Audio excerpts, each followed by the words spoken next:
Vice President Maybelline was making the rounds, attempting to defend his boss and the chairman of the FCC with a new fairy tale even a 5-year-old wouldn't believe. Celebrities are rallying to his cause, saying this is a First Amendment assault being carried out by the FCC, Brendan Carr, and by the President of the United States himself. And to that, you say? Well, there are two things. First of all, I'd like them to tell me exactly what Brendan Carr did to have Jimmy Kimmel taken off the air, because number one, he is currently on the air, and to the extent that he isn't in certain stations, it's because he's not funny and because his ratings aren't very good.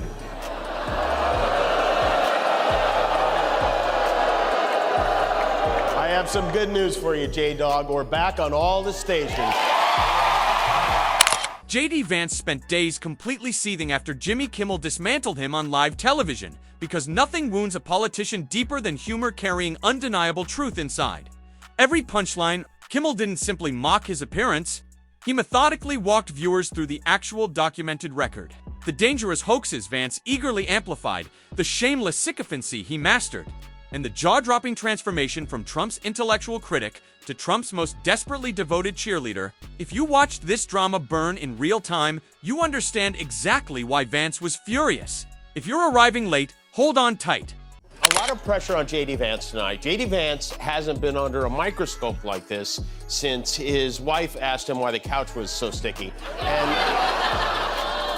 But Trump had good advice. He told him, just have fun, and you know what? It seems like he did. I want to answer the question, but I want to actually give an introduction to myself a little bit, because I recognize a lot of Americans don't know who either one of us are. That's how you get the single cat ladies back on your side. Let's begin in Springfield, Ohio, where J.D. Vance amplified one of the most irresponsible debunked rumors of the entire election cycle.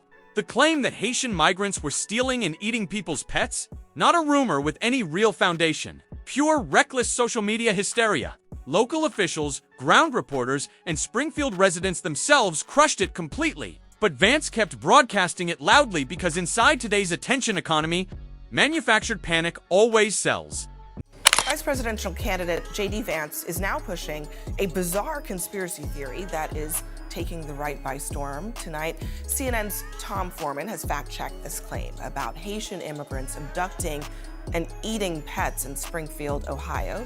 Tom? Trump's own running mate, J.D. Vance, is the main source of this nonsense. He's been talking about this in speeches. He's been posting about this as much as he can. The city of Springfield, in his state, Ohio, says there have been no credible reports of Haitians eating pets. But J.D. Vance, who wants to be vice president of the United States, keeps bringing it up.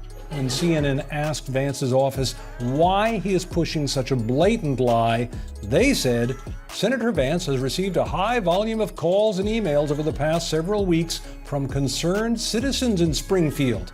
His tweet is based on what he is hearing from them. Oh, he's getting calls. I didn't know he was getting calls. Now it makes sense. I guess all you have to do to get J.D. Vance to start spreading crazy things around is make calls. Kimmel dismantled the rumor in a monologue that did exactly what sharp satire should. He presented the evidence, traced how the lie spread, then roasted the man who carried it forward like he'd personally cracked a century-old mystery. Kimmel's message was clear. You don't ignite your own backyard, then act shocked by the flames. If you caught that segment, drop it in the comments. Was Vance genuinely misled and careless, or was he deliberately feeding the fire for attention? First of all, Kimmel was taken off the air because he had low ratings, because the late-night talk show host model was not doing particularly well, and let's be honest, because he had become so politically unhinged that I think he wasn't particularly funny. Now, the FCC chairman, Brendan Carr, put out a couple of tweets, but the government took no action. We did literally nothing to try to take Jimmy Kimmel off the air. We believe in free speech. We also believe in the right of a television station or a network to cancel somebody because of low ratings. And I think it's a little bit rich. The second point I make, Rashad, is it's a little bit rich for people to say that somehow we're engaged in censorship when literally every day, including yesterday, we found out that Google and YouTube were censoring information at the height of COVID at the direction of the Biden administration. So if we're looking for real sources of the government driving censorship, we should be looking at the policies of the Biden administration. We absolutely reject censorship in the Trump administration. We don't want to prevent anybody from speaking their mind, but if a TV station wants to cancel a guy because he's not funny, that's their business. Genuinely curious how you read this, because the pattern runs deep and stretches back years. Remember when J.D. Vance built his entire reputation exposing everything broken about Trumpism? He publicly called Trump cultural heroin, a poison that feels good while slowly destroying you from inside. That was the best-selling author era, the serious conservative intellectual era. Then, almost overnight, without any warning, everything vanished completely into thin air. And so one of the takeaways is not just that the Republican Party base is somehow fundamentally flawed in a way that's unique in American political history. It's that Trump is a really bad candidate, and frankly, I think a really bad person. Said, I'm a never Trump guy, never liked him, terrible candidate, idiot if you voted for him, might be America's Hitler, might be a cynical a-hole, cultural heroine, noxious and reprehensible. Look, I was wrong about Donald Trump. I didn't think he was going to be a good president, Brett. He was a great president. I didn't know you meant that, Donald Trump. The criticism vanished completely. The cap appeared overnight. Suddenly, Vance was everywhere on television defending the very man he'd previously destroyed with his own words. Kimmel has carved into that flip-flop like a holiday feast that never runs out. He doesn't need to manufacture jokes. He simply plays old clips of Vance attacking Trump, followed immediately by new clips of Vance worshipping Trump, and lets the audience reach their own conclusion. When your own greatest hits actively destroys your current message that isn't a messaging problem, that is a credibility crisis. To interrupt your bullshit. Go on. There's something else that's important here, Laura, which is that these broadcast companies, ABC, NBC, CBS, they enjoy the public airwaves because they serve the public interest. So I actually think that we should be having a conversation about whether these companies are serving the public interest. That's actually totally separate from the Jimmy Kimmel issue because nothing happened to him. He's currently on the air, and to the extent that he's not, it's because advertisers don't like him because his ratings aren't very good. My ratings aren't very good. Last time I checked, your ratings were somewhere between a hair in your salad and chlamydia. In 3.5 years, I'm not the one who's going to be doing mascara tutorials on YouTube. How did we wind up with a president and a vice president who wear more makeup than Kylie Jenner and Lady Gaga combined? A credibility problem bleeds directly into Vance's favorite culture war ammunition. You've heard the childless cat ladies attack. The notion that America is quietly controlled by people without children who simply don't care about tomorrow. Ignore for a moment that policies like healthcare, child tax credits, and paid leave are literally designed for children. Kimmel cut through the condescension by stating the obvious.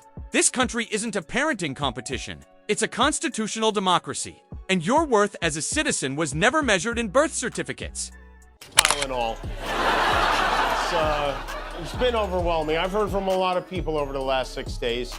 I've heard from all the people in the world over the last 6 days. Everyone I have ever met has reached out 10 or 11 times. Weird characters from my past are the guy who fired me from my first radio job in Seattle, where we are not airing tonight, by the way. Sorry, Seattle.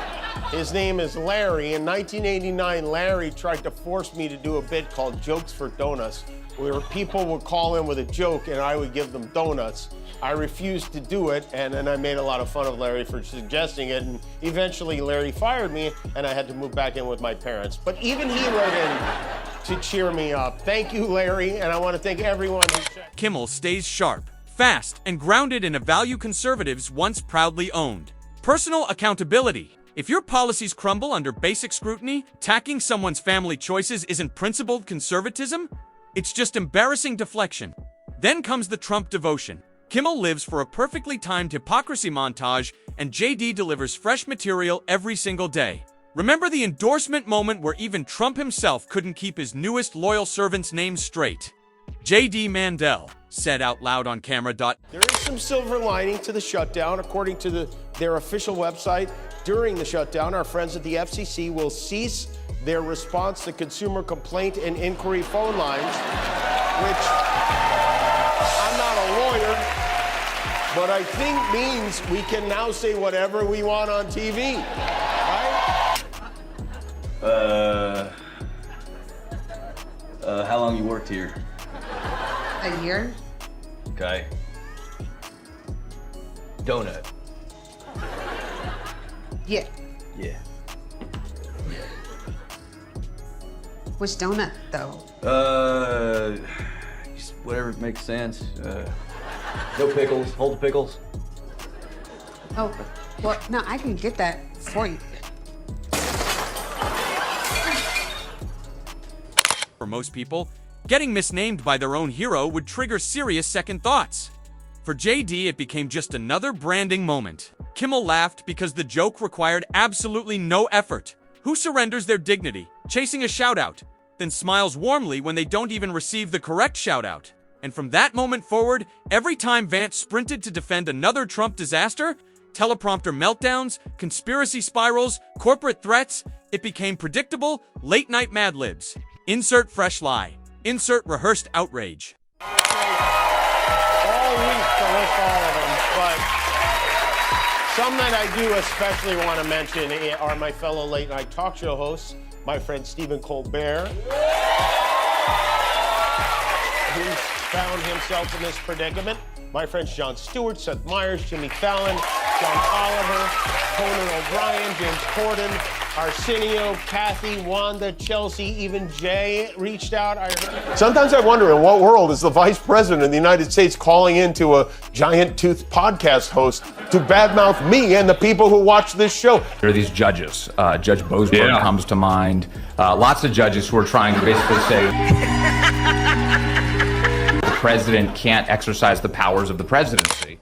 What truly launched Vance into complete fury recently was Kimmel, exposing the talking point that his show got shelved over poor ratings. That spin collapsed faster than a house of cards. The preemption story was never about numbers.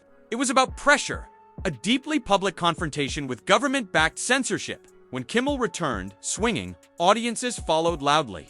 Monster numbers both on television and online, all by simply saying what everyone else was afraid to speak. There's a tradition of meddling where they shouldn't under many administrations, but it wasn't always like this. There was an FCC commissioner back in 2022 who worked under Joe Biden who was spot on. He wrote, President Biden is right. Political satire is one of the oldest and most important forms of free speech. It challenges those in power while using humor to draw more people into the discussion. That's why people in influential positions have always targeted it for censorship. You know who wrote that? FCC Commissioner Brendan Carr. Our freedom to speak is what they admire most about this country. And that's something I'm embarrassed to say I took for granted until they pulled my friend Stephen off the air and tried to coerce the affiliates who run our show in the cities that you live in to take my show off the air. That's not legal. That's not American. That is un-American, and it is so dangerous. The true genius behind Kimmel's approach lies in how he handles both the joke and the principle simultaneously. In America, no government hand gets to decide which punchlines reach the public. Vance desperately tried reframing the entire situation as a simple marketplace decision, but the marketplace responded loudly and immediately in real time. The more aggressively he shouted that nobody was watching, the more curious people flooded in specifically to see exactly what he told them to avoid. Honestly, that plot twist would make Shakespeare himself uncomfortable for feeling too painfully obvious. Buried underneath everything sits Springfield's uglier cousin, the migrant as permanent boogeyman narrative. Kimmel made a point every anchor should hammer into the ground daily. They call me creepy, cringy, awkward, that I give people something called the ick. They want you to think that I can't order a simple donut. Was appointed chairman of the FCC by this former crusader for free speech. If we don't have free speech, then we just don't have a free country. It's as simple as that. If this most fundamental right is allowed to perish, then the rest of our rights and liberties will topple, just like dominoes, one by one. They'll go down. That was also in 2022. And I wonder, how did that guy turn into this guy? Who would you like to see replace Kimmel on late night? A lot of people, anybody could replace him. The guy had no talent. Kimmel look, he was fired, he had no talent. He's a whack job, but he had no talent, and more importantly than talent, he had no, because a lot of people have no talent. View. plan to accuse a vulnerable community of something monstrous. You better arrive with real evidence, not feelings, not viral clips, not something somebody whispered.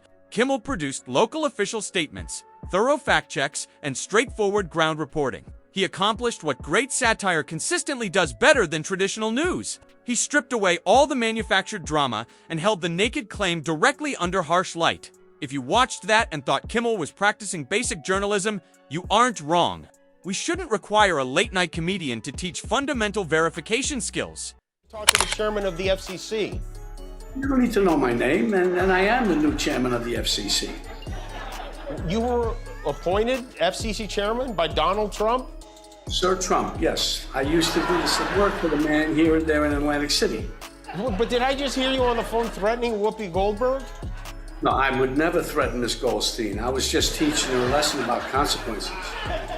No, well, pardon me for saying so. Maybe you're the wrong guy to talk to, but it seems like the FCC is using mob tactics to suppress free speech.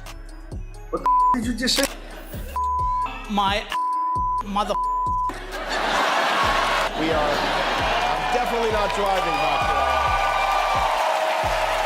the brunt of the effect of the shutdown, it will be felt right here in New York. To punish you for disliking him, Trump is putting $18 billion worth of New York City infrastructure projects, like the new rail tunnels under the Hudson and the 2nd Avenue subway project, on hold to make sure the money isn't being used to support DEI.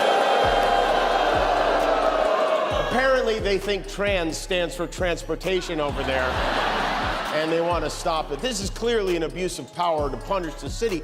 And New York City infrastructure projects are not supposed to be delayed because Trump wants to strong-arm Democrats into cutting health care. They're supposed to be delayed because they're New York City infrastructure projects. Drop your thoughts below. Do you genuinely believe late-night television has quietly become one of the last remaining spaces where misinformation actually gets dismantled in plain, everyday language ordinary people can understand?